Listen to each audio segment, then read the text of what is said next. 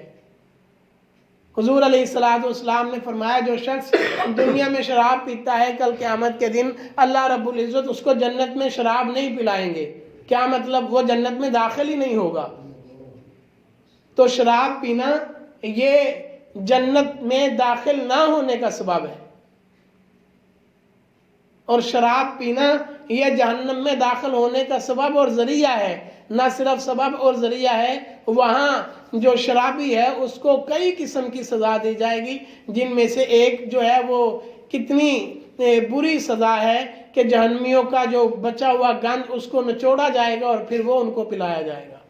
لیکن جو شخص اپنے آپ کو بچائے اس گندی شرابوں سے، گلے سڑے پھلوں سے جو شرابیں بنتی ہیں، یا ہر وہ چیز جو مسکر ہے، نشہ آور ہے، جس کے پینے سے انسان کو نشہ آ جاتا ہے، وہ کوئی بھی چیز ہو، آج کل بہت ساری چیزیں جو ہے وہ معرض وجود میں آئی ہیں، تو کوئی بھی ایسی چیز ہو جو مسکر ہو، نشہ آور ہو، جس کے پینے سے انسان کو نشہ آ جاتا ہے، وہ ذکر اللہ سے، نماز سے، اللہ رب العزت کی یاد سے غافل ہو جاتا ہے، وہ حرام ہے، اور فقہاء نے اس پر حرام کا فتویٰ لگایا ہے، اور اس کے پینے والے کو یہ تمام وعیدات شامل ہیں۔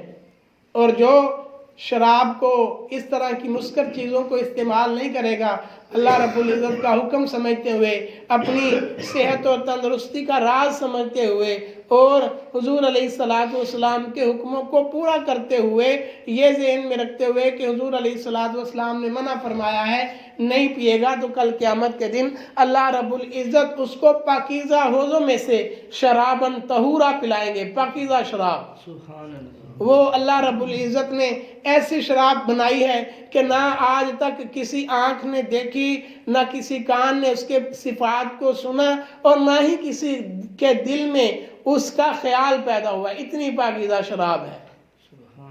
انسان جب پیے گا وہ صرف اس شخص کو ملے گی جو دنیا کی شرابوں سے اپنے آپ کو محفوظ رکھے گا، جو دنیا کے مسکر اور نشہ آور چیزوں سے اپنے آپ کو محفوظ رکھے گا۔ تو اللہ رب العزت سے دعا ہے کہ اللہ رب العزت ہمیں تمام مسکر چیزوں سے، شراب سے، بھنگ سے اور دوسری لغویات سے بچنے کی توفیق عطا فرمائے، اور ہمارے جو جاننے والے ہیں، جو اس کام میں ملوث ہیں، جو یہ پیتے ہیں، ان کو بتانا چاہیے اور ان تک یہ بات پہنچانی چاہیے۔ اگر ہم ان تک یہ اس کے نقصانات اور حضور علیہ الصلاۃ والسلام کی وعیدات اور جہنم میں جو ان کے ساتھ شراب پینے والوں کے ساتھ عذاب ہوگا، ہم ان تک بتائیں گے، ان تک پہنچائیں گے، تو ہو سکتا ہے کہ ہمارے کہنے کی وجہ سے کوئی آدمی رائے راست پر آ جائے، تو ان کا ثواب بھی اللہ رب العزت ہمیں بھی عطا فرمائے گا۔ اللہ عمل کرنے کی توفیق عطا فرمائے۔ الحمدللہ رب العالمین والعاقبۃ للمتقین والصلاة والسلام علی سید الرسل وخاتم النبیین۔ ربنا ظلمنا انفسنا وان لم تغفر لنا وترحمنا لنكونن من الخاسرین۔ اللهم انت السلام ومنك السلام تبارک یا ذو الجلال والاکرام۔ اللهم انا نجعلك في نحورهم ونعوذ بك من شرورهم۔ اللهم انا نسألك علما نافعا وعملا متقبلا ورزقا حلالا واسعا وشفاء من كل داء وقلبا خاشعا ولسانا ذاکرا شاکرا۔ یا اللہ ہمارا یہ بیٹھنا اپنی بارگاہ میں قبول فرما۔ یا اللہ تمام عالم اسلام کو ہدایت عطا فرما۔ یا اللہ ہر طرف ہدایت کی، یا اللہ ہوائیں چلا۔ یا اللہ آپس میں اتحاد، اتفاق، محبت، پیار سے رہنے کی توفیق عطا فرما۔ یا اللہ تمام مسلمانوں کو 5 وقت کا نمازی بنا۔ یا اللہ ہر طرح کے شرور سے، فتن سے، یا اللہ ہم سب کی حفاظت فرما۔ یا اللہ تمام مسلمانوں کی حفاظت فرما۔ یا اللہ ہر طرح کے گناہوں سے، یا اللہ تمام عالم اسلام کی حفاظت فرما۔ یا اللہ امت مسلمہ کی حفاظت فرما۔ یا اللہ گناہ سے بچنے کی توفیق، یا اللہ صرف تیرے ہی در سے ملتی ہے۔ یا اللہ جو گناہوں سے بچے ہوئے ہیں یا اللہ ہمارا کوئی کمال نہیں، یا اللہ یہ تیری ہی توفیق سے ہے۔ یا اللہ ہمیں آئندہ بھی گناہوں سے محفوظ رکھ۔ یا اللہ جو گناہوں میں مبتلا ہے یا اللہ ان کو چھٹکارے کی یا اللہ ہدایت عطا فرما۔ یا اللہ انہیں نیکی کی ہدایت عطا فرما۔ یا اللہ انہیں راہ راست کی ہدایت عطا فرما۔ وصلی اللہ تعالی علی خیر خلقہ محمد وعلی آلہ وصحبہ اجمعین برحمتک۔ جزاکم اللہ۔